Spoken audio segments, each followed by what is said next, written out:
I'm Journey Pfifferling here, Green Party delegate with, let you introduce yourself. I'm Jonathan Wainscott. I'm running for Mayor of Asheville 2017.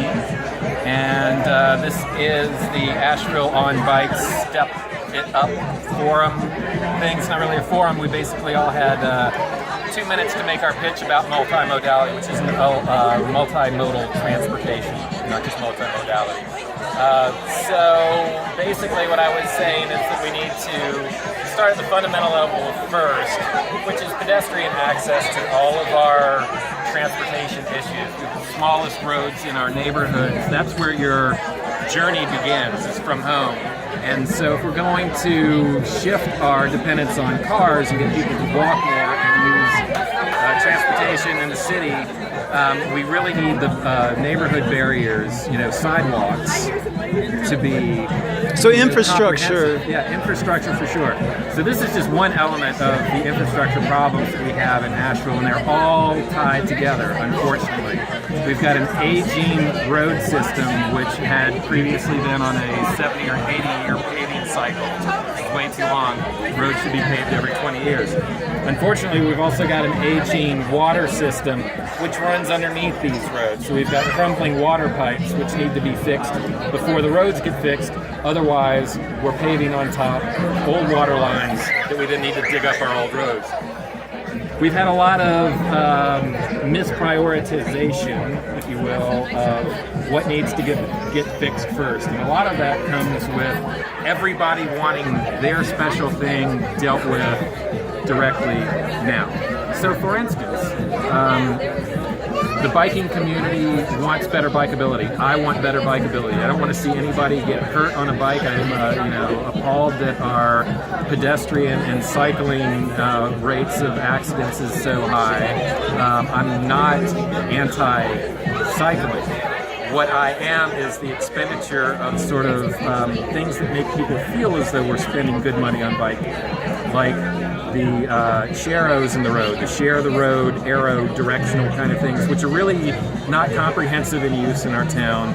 The way that we've sort of laid out our bike lanes, so to speak, have been just paint on top of bad roads, on top of bad water lines. So all of that stuff is going to have to get redone. So I would like the biking community to understand that road pavement and right-of-way improvements and sidewalks benefits them by taking the pedestrians out of the road, the dog walkers out of the road, the baby strollers out of the road, onto the sidewalks so that they have more space with cars. Greenways and things too, right? Greenways and all of that stuff also needs to happen. Where those things happen with the amount of money that we have. I'm very concerned with the amount of funding that we've taken on by way of debt. I believe that there's this thing called the psychology of surplus. For instance, I'm a carpenter. If I've got one pencil and I've only got one pencil, I'm going to pay attention to that pencil and I'm not going to lose it very often. When I get 12 new pencils, I will lose 10 of them in a minute, because there's just one more to go back to. So when we have all of this money to spend, I think that we lose sight on really making sure that it's spent well and done in the right order of things. Budgeting, efficiency, appropriate priorities first, safety first. Is that aligned with what you... Exactly, the fundamental elements of human security. Now, in the hierarchy of needs, that is food, water, and shelter. So fundamentally, one of my arguments, not necessarily against free fare transit, it just is not the right time to do that. We need every dollar that we can to improve our transit system. So by taking 13% out of our operating budget to then have to make it up so that we're only where we are now, I think is not what we should do. We need to use all the money that we can, gain more food grants to improve the structure. Now, so can you run down a list of priority first when you have a say in the budget? We need to be taking we're really whistling past the graveyard when it comes to our water system because it is so old, and that is, again, in the hierarchy of needs, food, water, shelter. Got it. What I would like to see is a better understanding of taking care of our children, and if I were going to give a benefit to everybody, I would start with schools and make all of the lunches free for kids, So we don't have the stigma of kids who have free lunch, kids who don't show up well fed, and behavioral problems and all of that kind of stuff happen in the education system. So I want to see the focus on children, our water system, the safety of our roads, and that kind of is where the limit of council and the mayor really takes place. I mean, we can talk about, as you were mentioning earlier, green energy. Well, certainly the city should do everything that it can to use responsible renewable resources and things like that. How much the city of Asheville, by way of city ordinance, can really change the world becomes something that makes people feel good, but on a practical level isn't really doing anything. We lose sight of the practical problems of our town. Pavement issues. Can you point out some practical solutions you've helped implement in your life experience?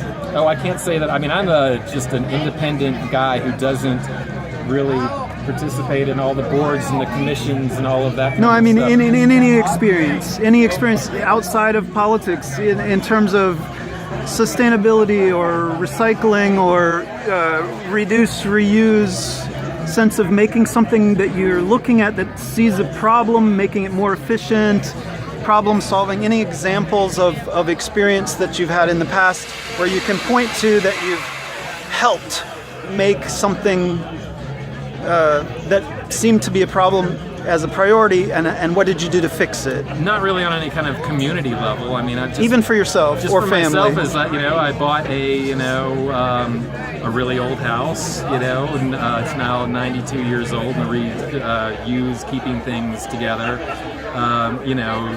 In my own work, making sure that I salvage materials and preserving. So you're a things that are carpenter. old. Is that what you're carpenter in trade? I used to be a fine woodworker that started with brand new wood, kiln dried this, exotic woods, beautiful, fancy stuff. So that connects to the artisans in the area too, right? Yeah, it does. And at some point in my career, I realized, all I'm really doing is making the lives of affluent people more comfortable, more nice, more aesthetically pleasing in my woodcraft. And I kind of had a problem with that. What I'm trying to do now is to take my skills and develop worker training program with green opportunities. Very cool. This is really, in the conceptual ideas, so that we have more minorities getting involved in the trades. Because as a white guy and a woodworker, there's just not a lot of minorities in the trades, especially in the higher end level of things. So I want to bring that more opportunities for different walks of life and artisans and. There's bugs all around. Yeah, I know. This isn't a nervous tick. But on a practical level, getting back to what I would like to see implemented in City Council or through City Council is to bring our financial records online every day, just like your own bank statement. So you can track the money. This is our collective money. Where is it going? How is it being spent? And by essentially crowdsourcing oversight, if we had 100% transparency of all of our financial transactions, you would see a lot more efficiency. And you certainly wouldn't see corruption. You wouldn't see this sort of nebulous shifting around of money. Where did it all go to? I thought it was going to be used for this. We took it out of this fund. We did it over here, and that kind of shifting. And I don't see any argument against that. I don't know why everybody isn't interested in knowing where all of our money goes to. Now, I mean, not everybody wants to take a break from watching their television show to go review all of that kind of stuff, and it should be made accessible to anybody. And there will be activists in the community who will, watchdog that for us. And so that's the So you do agree with more transparency in regards to the budget, is what you're saying? I believe in 100% transparency. Awesome. And when every time a dollar is transferred out of a fund into a department for a specific activity, even if it's operational, there's a trail. It exists. And there already. should be. All we need to do is just take that information. We're not talking about accounting numbers and routing numbers and access to the actual bank account, so to speak, because we have several of them. But just every time there's a financial transaction, you should be able to see. How would you go about disclosing that to the public in a consolidated manner, or just daily? Just keeping today's, however those transactions transpire, as soon as it happens. It Or goes or into the ledger. are you planning on the ledger? Okay, Yeah, and that's open basically to the single public. So ledger. I mean, I speak. think that it just ought to be available in real time on the starting- .gov website or something. Yeah, going back as far as we can. I mean, data compilation to recreate all of this. But once that happens, it should just zip on over to the ledger, the public ledger. And in regards to transparency, how that question or issue sort of bleeds into police body cams. Do you have any comments on that type of privacy, lack of privacy, subject matter? How do you feel about police body cams and that type of disclosure? Is that too much or No, appropriate, or certain circumstances are appropriate and others aren't? Privacy of the citizen versus privacy of the police officer versus, it is a public action, by a public official, public servant doing public, activity. In the case where, minors are involved, juveniles and such, that should probably be somehow obfuscated. But, sensitively, is that an appropriate word? Yeah, I mean, somebody shouldn't be dragged into all of a sudden, this thing Middle of the happened. night, I'm naked, and they come bombarding in. You're not allowed to be naked in your own house, and then they got it all on body cam. Exactly. Or similarly, if a police officer is in a really terribly compromising situation, the question is, who would judge whether or not there really needs to be disclosure, and when it's appropriate that there's some privacy even for the police officer? Well, there should certainly be an independent body to review it, to know. It shouldn't be up to the police officers to just go, yeah, you know what, we're not going to, for whatever reason that we are allowed to. So I certainly agree with that. When it comes to policing, one of the issues that I've brought up is that we've got an increased number of people in this town that just requires an increased amount of service and protection from the police officers. I'm incredibly concerned about the sort of militarization of our police forces all over the country. What I would like to see is an increase of police units that are unarmed, that are still certified law enforcement officers with all of the power to arrest and make reports and such, but they're attending to property damage issues or nonviolent crimes not in process. Somebody's got their purse snatched, they're gone, a report needs to be done.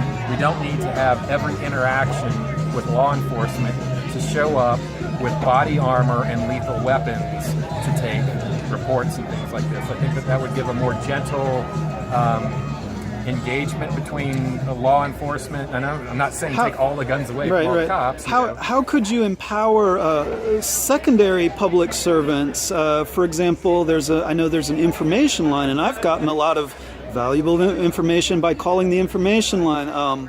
Mediator groups, et cetera, et cetera. There are a lot of other public servants. Is there anything you care to speak to on those subjects? I guess they'd have to be more specific. I mean, you got landlord, tenant issues. Pisgah legal, for example. And Pisgah legal.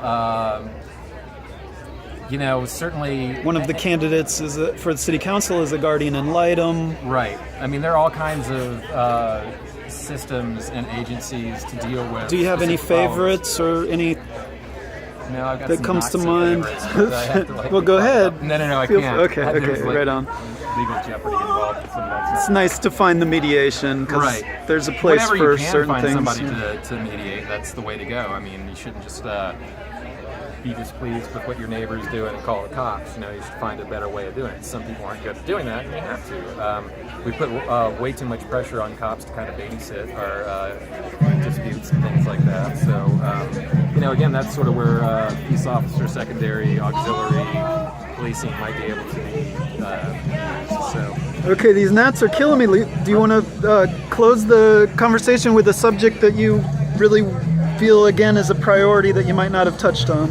Let's see. We're here talking about multimodality. We touched on school lunches for kids, the water system, full transparency, and I guess my biggest thing that I've been talking to people about is the primary role of the mayor and city council is to oversee staff and make sure that staff is performing well.